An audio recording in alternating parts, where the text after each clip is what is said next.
राजस्थान कांग्रेस में एक बार फिर से वही पुरानी स्क्रिप्ट, लेकिन इस बार किरदार और भी पावरफुल है। सचिन पायलट एक ऐसा नाम जो राजस्थान के युवाओं की धड़कन है, लेकिन क्या दिल्ली दरबार उन्हें सिर्फ लॉलीपॉप थमा रहा है? क्या केरल की जिम्मेदारी, छत्तीसगढ़ का प्रभार और सीडब्ल्यूसी में जगह, ये सब पायलट को राजस्थान से दूर रखने की एक सोची समझी साजिश है?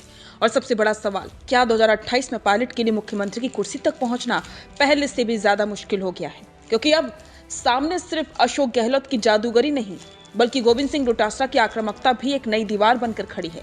चलिए आज की इस विशेष रिपोर्ट में करते हैं राजस्थान कांग्रेस के इस पावर गेम का पोस्टमार्टम। राजनीतिक गलियारों में चर्चा तेज है कि जब भी राजस्थान में पायलट की पकड़ मजबूत होने लगती है, आलाकमान उन्हें किसी दूसरे राज्य की जिम्मेदारी सौंप देता है। पहले छत्तीसगढ़ और अब केरल। सवाल उठता है कि क्या ये जिम्मेदारी लॉलीपॉप है या फिर कुछ और? पायलट समर्थकों का मानना है कि उन्हें राजस्थान की सक्रिय राजनीति से दूर रखने के लिए जानबूझकर राष्ट्रीय भूमिकाओं में उलझाया जा रहा है, ताकि जयपुर के सिस्टम पर गहलोत और डोटासरा की पकड़ ढीली ना हो। लेकिन क्या पायलट इस चक्रव्यूह को समझ रहे हैं? पायलट की खामोशी अक्सर किसी बड़े तूफान का संकेत होती है। रुकिए और जरा ध्यान से सुनिए। क्या आप हमारे इन खबरों से अपने व्यापार को भी बढ़ाना चाहते हैं? तो आप भी खबरों के दौरान इस तरह के एलिमेंट्स पर अपना विज्ञापन दे सकते हैं, या फिर ऐसे खबर के 1 मिनट बाद अपना पूरा विज्ञापन डलवाएं, जो कि 8 लाख से ज्यादा सब्सक्राइबर्स और फॉलोअर्स वाले द फैक्ट इंडिया चैनल्स और पेजेस से राजस्थान के कोने कोने में पहुंचेगा और इससे आपका व्यापार। लेकिन क्या इस बार वक्त उनके हाथ से निकल रहा है? सचिन पायलट के सामने पहली और सबसे बड़ी चुनौती अशोक गहलोत। 74 साल की उम्र पार करने के बाद भी गहलोत रिटायर होने के मूड में रत्ती भर नजर नहीं आते। गहलोत आज भी राजस्थान कांग्रेस के सबसे बड़े रणनीतिकार हैं। उनके पास विधायकों का वो नेटवर्क है जिसे तोड़ना पायलट के लिए आज भी लोहे के चने चबाने जैसा है। गहलोत ने साफ कर दिया कि वे अंतिम सांस तक राजनीति करेंगे। ऐसे में पायलट के लिए सीएम फेस का दावा पेश करना वैसा ही है जैसा 2018 और 2023 में था। गहलोत की मौजूदगी का मतलब है पायलट के लिए वेटिंग लिस्ट का और लंबा होना। लेकिन रुकिए, पायलट के लिए अब चुनौती सिर्फ गहलोत नहीं है। राजस्थान की सियासत में एक नई शक्ति का उदय हुआ है, गोविंद सिंह डोटासरा। पीसीसी चीफ के तौर पर डोटासरा ने पिछले 2 सालों में जिस तरह से भाजपा को सड़क से सदन तक घेरा, उसने आलाकमान की नजरों में उनका कद बहुत ऊंचा कर दिया है। डोटासरा के पास अब 3 बड़ी ताकतें हैं। पहला, जाट वोट बैंक। मारवाड़ और शेखावाटी के जाटों के बीच डोटासरा की स्वीकार्यता बढ़ी है।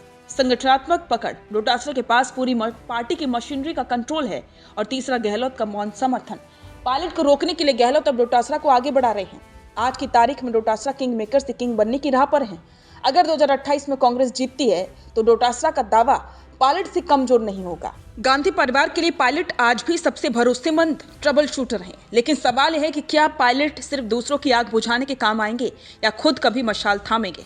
आलाकमान चाहता है कि राजस्थान में गुटबाजी ना हो, इसलिए वे सबको साथ लेकर चलने की बात करते हैं, लेकिन हकीकत कुछ और ही नजर आती है। पायलट के पास युवाओं का समर्थन है, सोशल मीडिया की ताकत है, लेकिन उनके पास नंबर गेम यानी कि विधायकों के साथ का काफी कमी है। क्या आलाकमान उन्हें सिर्फ इसलिए लॉलीपॉप दे रहा है ताकि वे बगावत ना करें? सचिन पायलट आज एक ऐसे चौराहे पर खड़े हैं जो एक तरफ राष्ट्रीय राजनीति का बड़ा कैनवास है तो दूसरी तरफ राजस्थान के मुख्यमंत्री की कुर्सी का मुंह।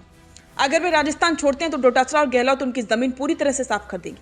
अगर वे राजस्थान में डटे रहते हैं तो उन्हें अपनों से ही तीसरी जंग लड़नी होगी।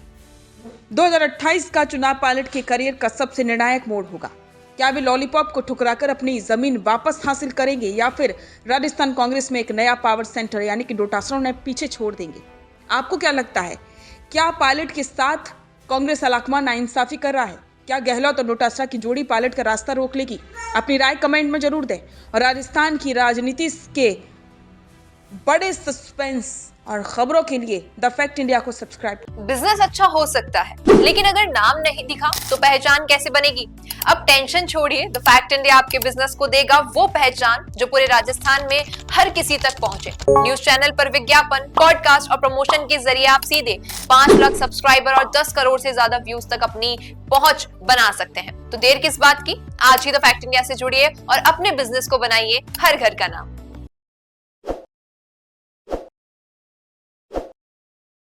ताज़ा खबरों के लिए विजिट करें द फैक्ट इंडिया की वेबसाइट और डाउनलोड करें द फैक्ट इंडिया ऐप। ताज़ा खबरों के लिए विजिट करें द फैक्ट इंडिया की वेबसाइट और डाउनलोड करें द फैक्ट इंडिया ऐप।